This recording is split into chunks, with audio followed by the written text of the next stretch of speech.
ថតរូបនេះផ្ញើទៅដូនតានៅខេត្តតាកែវស្រុកបាទីឃុំត្រាំងក្នុងភូមិត្របែកផើមមិនបានផ្ញើទៅនេះដើមរាំងរាំងក្នុងរាំងក្នុងឃុំក្រាំងក្នុងហ្នឹងវាចេញមកពីដើមរាំងក្នុងហ្នឹងហើយខ្ញុំទៅខេត្តតាកែវហ្នឹងអត់ឃើញទេដល់មកផ្ទះខ្ញុំបានឃើញដើមរាំងហ្នឹងប្រហែលជា2 អោបកន្លះហើយកម្ពស់ប្រហែលជាខ្ពស់ហ่ะជាង30 ម៉ែត្រហើយដើមហ្នឹងរាំងក្នុងហ្នឹង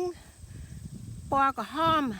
ដល់ពេលយកមកដុតទៅធ្វើអស់អីដុតទៅក៏ឈ្ងុយក៏អូបហើយថ្លៃហើយប្រហែលជាប្រវែង3 ធ្នាប់កម្រាស់3 ធ្នាប់ប្រវែងមួយហាត់ហ្នឹង10 ទៅ 20 ដុល្លារមួយដុំថ្លៃ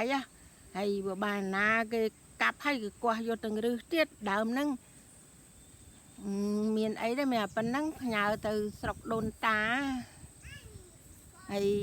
នេះមានកូនក្មេងមួយកូនក្មេងហ្នឹងអត់ចេះខ្មែរទេ